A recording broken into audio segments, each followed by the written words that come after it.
take it from the top. Frances, tell us your origin story. Sure. I'll say I've loved this series, by the way. I've just gotten so much out of hearing the stories of so many of you. So thank you for sharing that. So I guess starting from the top. So I grew up in Canberra, the bush capital, the child of Malaysian migrants who came here as students, essentially. My dad a GP and my mum trained as a nurse, but spent most of her professional life running my dad's GP practice. And yeah, I guess it was a sort of very, in some ways, classic child of migrant stories, sort of raised on a very kind of steady narrative diet of the importance of hard work and academic achievement and family. And so I was like a massive nerdy goody two-shoes, essentially. Just, did all the, got straight A's, did all the things I was supposed to do, and kind of really never felt like any of it was ever good enough. And that I think... the same person. And so I think very oriented towards, doing, I guess, doing all of the things that were expected of me, and trying to kind of orient myself towards those things, and achieving in those realms. Yeah. And so values of what? Hard work, excellence, work, doing well, diligence, doing the right thing. And so that's sort of the environment in which I guess I grew up. My parents actually met, I think, or went to Overseas Christian Fellowship. Oh yes. Yeah. But we didn't go to church when I was kind of in early primary school, and I went to an Anglican girls' school. Represent. Canberra Girls Grammar School. As the same school as my sister Jerry and beloved Minister Rads, well before you. I think I'd finished by the time you started. But your name was on the wall, there I'm pretty sure. On some plaque somewhere. Yeah. So I kind of learned about Jesus from religious education at school, and I think there was really something about, the idea of being made in the image of God, of being unconditionally loved, just the idea that, as we affirmed for Marion and Macy this morning, that they're just intrinsically beloved, that really spoke to me. So I just kind of prayed the prayer as one is encouraged to do in the Anglican tradition. Probably, I don't know, I must have been about 10 or something. And that was a real source of strength and just, a refuge for me, I think. Totally. Because it's so counter to you have to earn your worth or your exactly. praise or whatever. And, not that was what, I don't think that's what that culture intends you to, kind of internalise. Sure. But it's just, I think, something that, upon reflection, looking back at, those formative years, I think was very much a part of, what shaped me. Can I go back a step? Yeah. Do you identify yourself as a Malaysian Australian? Yeah. And what's your connection, or how do you feel that connection to Malaysia? Yeah, it's interesting. So, my parents are ethnic Chinese from Malaysia, so Malaysia, a really interesting multicultural kind of mix, and there's all sorts of dynamics there as well around, the Chinese community in Malaysia being kind of excluded from opportunities because there's sort of an affirmative action in place for ethnic Malay parts of the community, and Christians in Malaysia are also a minority. So there's, so I guess, Chinese, Malaysian, Australian.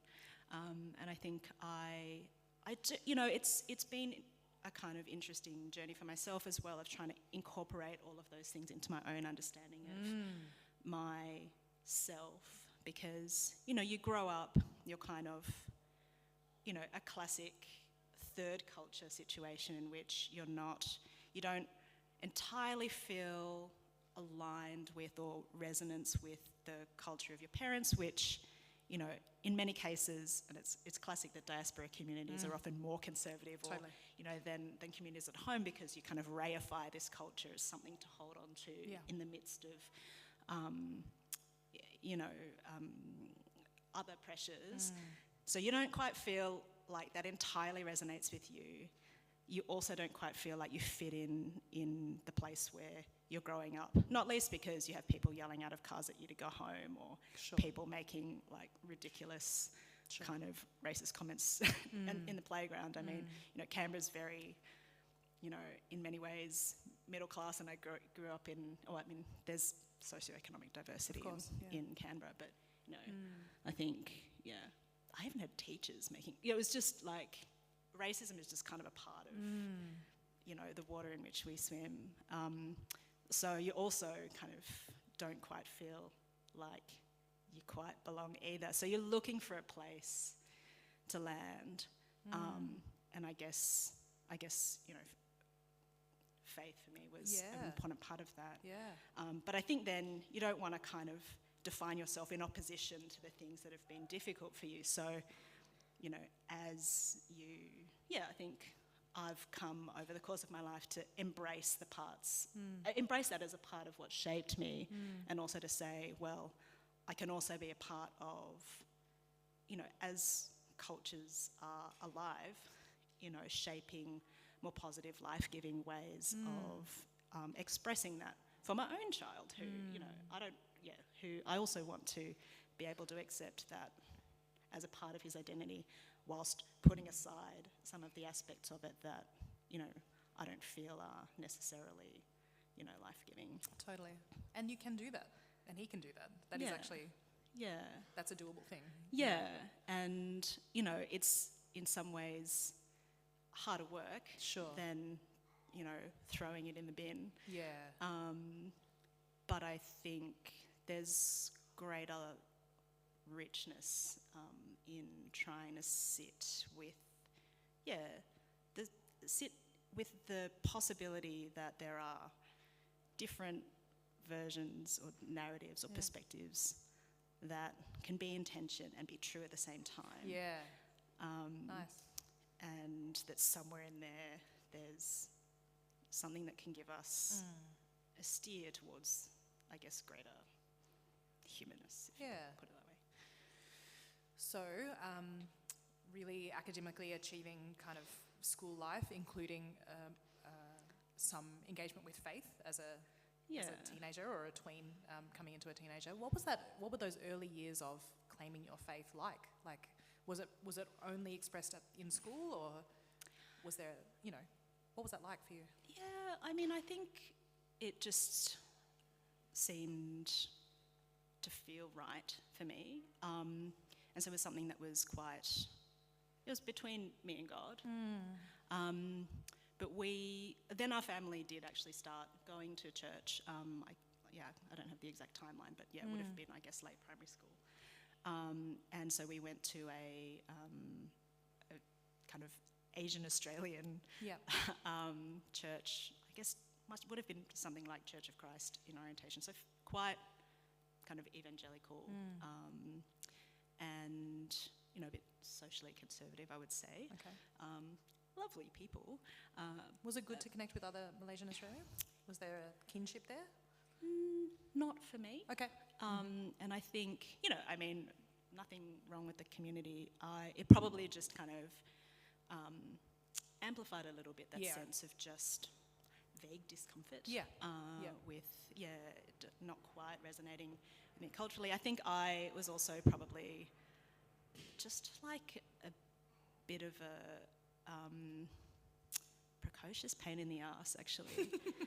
So, like, self-identification. Yeah, like I kind of just always, I think as when I was younger, probably not so much, and you go to Sunday school and do your thing. As I became a teenager, I guess it's like, as you have in your teenage years, you know, I would increasingly have opinions that I felt were a bit like inconvenient for other people.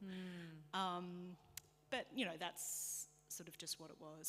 So church was fine, but it wasn't necessarily a place where I felt like super comfortable in that sense. Okay. But I was baptised in that church, and you know, did music, and you know, went to youth group and did all the things. And then I came up to Sydney for uni. So you finished school? So I finished school. I decided to go to law school. I'd become kind of increasingly interested in human rights, kind of international affairs, kind of got involved with Model United Nations and things. And Were there current global situations at that time that kind of sparked that interest for you? Yeah, I mean, I think I'd kind of been quite attuned to just kind of global inequality, essentially. Sure. And there was a Jubilee 2000 campaign. I don't know if anyone here was kind of, you know, into that. But it really, I was like, it was the first, I think, issue around which I was like, you know, it's basically a campaign against the structural kind of impoverishment of certain countries through essentially debt, and the way in which our international debt system is structured. I just made a total hash of that, sorry. But okay. Anyway. That sparked something for you. Yeah, so I kind of got quite, I was like, oh yeah, that just seems wrong and bad. And so, yeah, kind of began to get increasingly interested in that stuff. So I decided to go to law school, and chose to come to UNSW, partly because I couldn't wait to leave Canberra, and also because UNSW Law School very much has like a social justice that's my understanding, orientation in its kind of its own origin story. And then in my first year of uni, the Tampa affair happened. Of course. For those who don't know? So for those who don't know, essentially a boat of asylum seekers was foundering in international waters near Australia. It was rescued by a Norwegian commercial ship called the MV Tampa, and international law requires that they basically rescue people in distress at sea and take them to the nearest port, and the nearest port was Australia. Our Prime Minister at the time, John Howard, rather than letting them in, sent the Australian Navy to board the ship and repel it. And it became this big standoff and a huge election issue, and that was the moment, you know, in which he responded by saying, oh, we're very compassionate people, but we will decide who comes to this country and the circumstances under which they come. And so really framed people seeking safety as somehow undermining our sovereignty, undermining our choice to decide who is part of our community. And that really, in my mind, was a turning point. And we're seeing still today, essentially, the fruits of the seeds that John Howard sowed by politicising that. So that moment was a turning moment for you? Yeah, both for us as a country and for me. Yeah. I was just incensed by the idea that we would respond to people, people in a situation of absolutely dire distress, by making political hay out of their situation when they have absolutely no say in, you know, what happens to them. And I just, you know, it just seemed profoundly wrong, and to weaponise, you know, that at a time when people were in greatest need. But also, to weaponise questions of belonging as well, and inclusion, you know, which I myself, I guess, which really resonated with me as a person who'd been made to feel like I didn't belong. Yes. That, you know, it just reflected a version of ourselves that I could not abide. And I haven't been able to walk away from that ever since. So I spent, you know, essentially, over the course of university, you know, quite a lot of interest in both, refugee migration issues, but broader kind of international human rights issues. I got to the end of uni and thought, yeah, I really would like to see if I can work in this. So when I graduated, I spent a year as a volunteer in Bangladesh under an Australian government kind of funded volunteer program. I think it's the same one that Laura might have been on when you went to Indonesia. So yeah, I spent a year working with the UN World Food Programme in their Rohingya refugee response in Bangladesh, so in the border area of Bangladesh and Burma.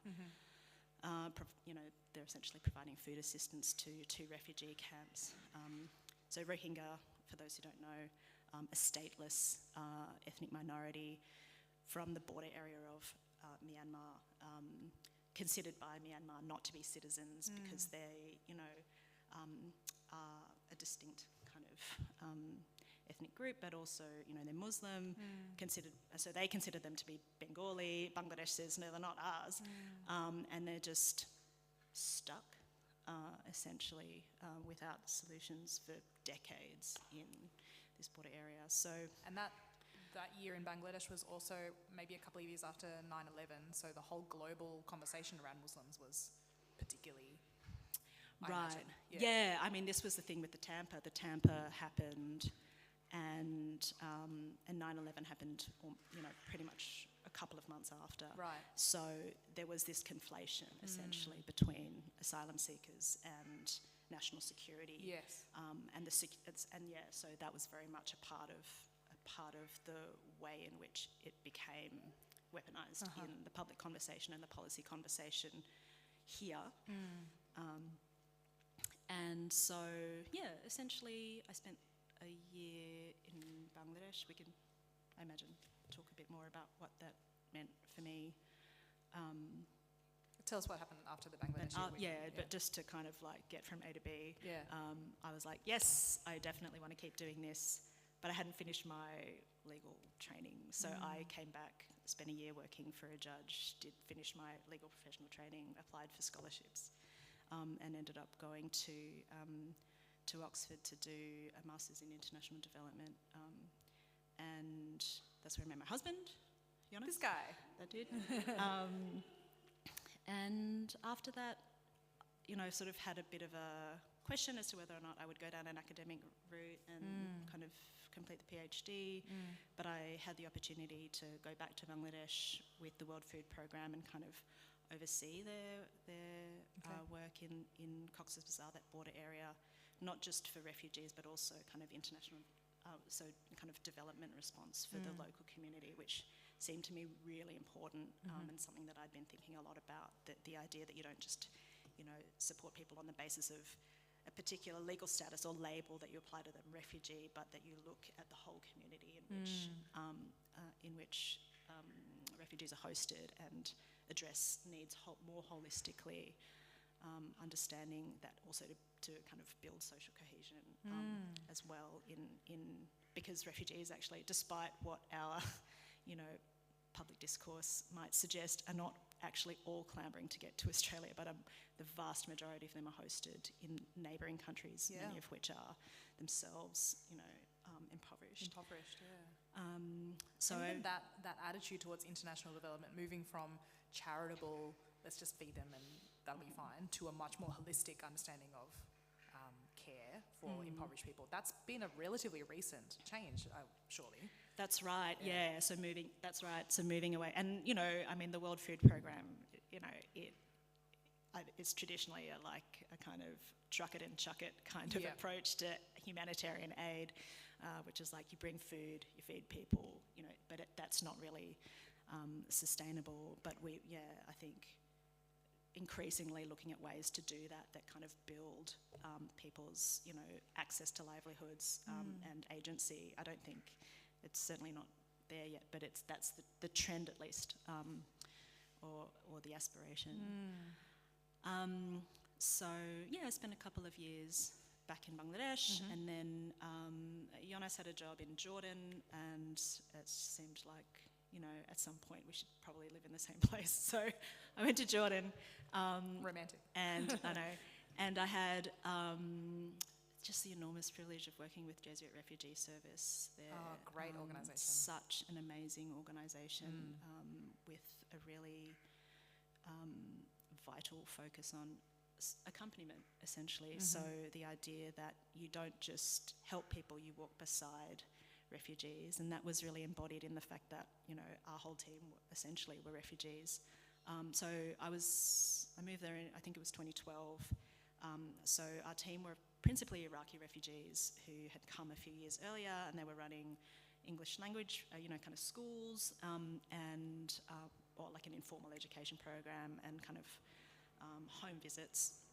Because actually, as much as our stereotypical image of displacement is of people in camps, actually most people live in cities.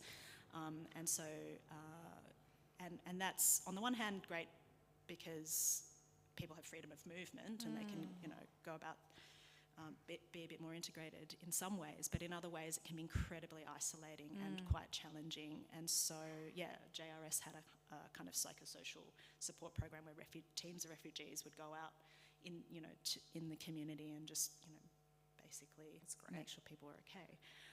And so when I got there, it was the beginning of the Syria crisis, and so you kind of had this experience of,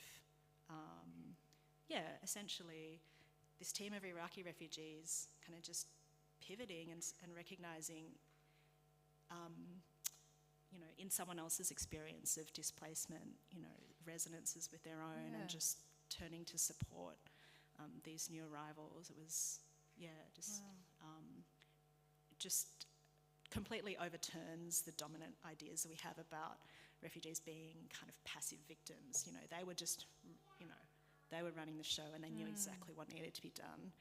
They had so much agency and skill, and we were just there to kind of walk with them and try and get them some money. So did that for, I don't know, a year and a half or something. And then I got a job with UNHCR, the UN Refugee Agency in Geneva. So another move, and there I was kind of working in their policy and evaluation service. So an interesting intersection of my interests in kind of research, policy, and kind of on the ground kind of operations, which was really interesting. Was it an awkward change to move from on the ground to, Geneva? Yeah, I mean, Geneva is a very strange place, but also the cheese is great, and and what matters. You'd get to learn how to ski, because half the year that's people talk about nothing else. I mean, it's an incredibly privileged kind of space to be in, and that's all part and parcel of the UN, and I guess that international system. I did also have the chance to go on an emergency response to South Sudan for a few months there. And then, we got married in 2015. We decided to get married here in Australia because it was, having moved around a lot, it was the place where we had, I guess, the greatest concentration of friends and family. So Andrew Johnson, who came and did Sunday sessions recently, married us beginning of 2015. And we were on the plane on the way home and we're like, that was so nice. We should come back here sometime. Neck minute. And then 2 weeks later, I think, my current job was advertised, and which is essentially helping to run a centre for refugee research at UNSW Law School, my alma mater, with a total rock star academic running it. And I thought, at the time, Australia was really showing quite significant negative leadership internationally, essentially shipping around to other countries our kind of model of offshore processing and deterrence towards refugees. And it just felt like quite important to be part of something which is essentially set up to help combat that by bringing kind of evidence and principle back into the public policy conversation about refugees, linking that up with kind of international engagement as well. And because it was quite young, an opportunity to build something that I felt was quite important. And also, there aren't that many jobs in the refugee sector in Australia. So I was like, I'll just give it a go, throw my head in the ring. It's probably not going to happen anyway. And then a couple of months later, I was on a plane back. So that's sort of how I ended up back here, and I'm still doing that work like 11 years later. Okay. And somewhere in there had a kid? Yeah, well, so Loki was born after we got back here. Yeah. And part of it was also like raising a child in that expat bubble. Sure. Is so strange, and I sort of also didn't really want, we didn't really necessarily want him to grow up in this kind of hyper-privileged, weird little bubble where you don't really have a sense of stable community and so on as well. So I think there was like a bit of a sense of, working internationally, like this is good for now, but probably not a forever thing anyway. And then, so there you go. That's where I think. So you in your adult life, you saw the Tampa crisis and the establishment of the government's kind of posture around asylum seekers and 9/11. You've seen on the ground deep poverty and inequity and injustice in Bangladesh and Jordan and Sudan as well. A great many people in your position might say there's no need for religion, or like, screw you, God, or this is I can't reconcile my faith with what I'm seeing. That doesn't seem to have been the case for you. Am I wrong? Yeah, that's right. I mean, I think I had ended up finding the Uniting Church while I was at uni. So I. And this is relevant to answering your question. So, when I came up here, I was at an Anglican college, new college at UNSW, so kind of like, was grabbed with two hands by the campus Bible study crew and did that for a while and just sort of felt like this is not right for me. And so ended up kind of having a bit of a peripatetic experience of church shopping. Went to a Catholic church for a while, went to a Baptist church, was kind of a few different places. And then came across John Hurt and Christian Students Uniting and discovered kind of radical discipleship through that. And I was just like coming home.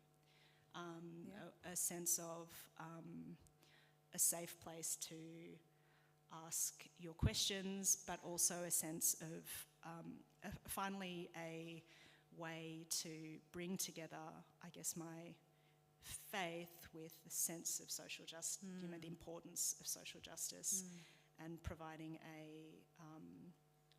just a coherent narrative, I guess, framework around how those things came together. So I kind of had, by the time, and I got quite involved, I guess. So I was a mission worker over at UNSW. I think at the same time that Adrian was a mission worker at UC, actually, and an elder over at, Maroubra Junction Uniting. So, that was really kind of a really important part, I guess, became a really important part of how I understood and brought together all of the different parts, my kind of academic and professional interests together with my kind of personal sense of, what we're here to do. Yeah. So I went over to Bangladesh to say, with a kind of, like, I think, a good intellectual and theological framework for putting those things together. But of course, when you're face to face with just extreme deprivation, you cannot but be cracked open. Of course. By just the violence of it, actually. The way in which it just destroys people physically in a very visceral way, which is very different to grappling with the politics of injustice. Totally. And so, you are on the one hand, confronted with that, confronted with your own privilege, like just knowing that, I think half of workers in Bangladesh earn less than $3 a day.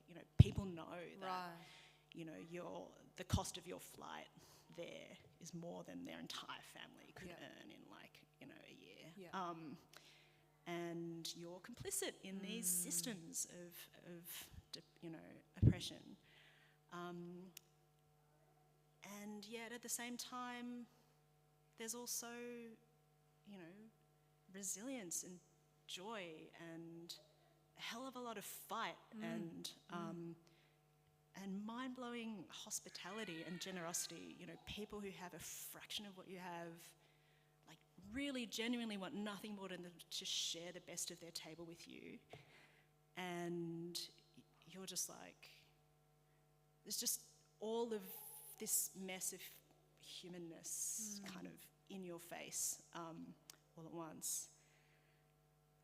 And in the middle of that, like, at no point did I feel like, of course you ask God, like, how does this work? Like, what is this, And you don't have an answer. You can't have an answer. And yet at the same time, at no point did I feel that God wasn't there. Right. And so, there's like various versions of that idea that you kind of throw yourself into the abyss and you find that God's there to catch you. And that was just my profound sense of like, I don't understand this. I don't have a simple way of making it, I think it's lazy to be like, oh, well, God's got a hand in it, like, it's just God's will that the world is this way, because the implication of that is, oh, well, it's just God's will that I'm this super privileged middle-class person who, by the lottery of birth, happened to have all these opportunities. Right. So it's not like God's got it in the sense of like, yes, so, don't worry about it. But there was, like, for me, very much a sense of like, God is here. And like, God is here, ribs protruding, begging at a traffic light. God is here, picking rubbish off a rubbish heap. God is here, stateless, nowhere to go. And that is everything. I don't understand it. But I know that, like, that's like the divine act of solidarity. And so what do you do with that? You got to do something. So I also think, as much as it's vital to kind of go into these situations. I know people in our community working in really tough, situations right here in Australia. You're conscious of your own privilege and complicity in systems that are deeply unfair. You're conscious of your own positionality as a person who's, just by the lottery of, how things played out, has something, has more than other people for no, merit of your own. But it's also kind of not very useful to everyone to just sit there kind of staring at your navel, like self-flagellating about your own privilege either. Like, that is in and of itself like a very privileged thing to do. So at some point you kind of just got to do something. And just hold all of it in tension. And I think that's actually the kind of the superpower of third culture, people who've grown up between cultures. And that's not just like ethnic cultures. There's like lots of different ways of understanding growing up between worlds, right? That you kind of get attuned to the idea that there might be, as I said before, like just different truths playing out at the same time, and that you're kind of quite attuned to looking for the light between the cracks, I guess. And so, yeah, that for me was my experience of where, I guess, just kind of relying or resigning myself to God's kind of godness in all of it, in a way that I think is very humbling, and also challenging to be like, well, now I need to do something too. With that foundation, how would you, the traditional final question is, what would you do if you met God face to face? What would you ask? What would you say? I think today I would ask God something like, how do we expand even just a tiny fraction into your vastness of heart? Like, I think we're living in a time where we're shrinking back from each other in every way, you know, the politics of grievance, you know, the sense that in times of scarcity, we hold on more tightly to what is ours and we look for, you know, how we can push other people away. And even in progressive spaces where we're meant to be allies, it's like bloody snarky, you know. We're just like so addicted to the idea that, you know, we're like policing each other and just kind of trying to shore up our own sense of self-righteousness, rather than trying to build kind of this capacious sense that we're all in this together, and how can we just, like, you know, build bridges across difference. And I think the more I kind of work in social justice spaces, I think of it increasingly as doing it well as a kind of spiritual practice. Not because people of faith do it best. No. I don't mean that. But I mean that the ability to kind of, like, what I feel like we need right now is being able to encounter each other in our difference and look for ways to build something together. Whether or not you understand that as, you know, in a kind of faith orientation or framework or another kind of narrative, I think that is what the world needs right now. And, you know, for us, I guess, as a community, we have a story which holds both, you know, our deep intrinsic belovedness and our brokenness together in a way that, you know, is really life-giving. And, you know, the challenge for us is to then see it enables us to then see in others with whom we disagree, both their brokenness, which we tend to focus on, but also their belovedness. And, I don't think there could be anything more powerful than that. So, yeah, I guess my question for God would be, you know, how do we expand into that sense of, like, love being just transcending all of those differences, including the things that we kind of hold on to. There couldn't be anything more important right now, I think. Well, I jokingly said this was not a sermon. But sorry. Would you join me in thanking Francis Voon?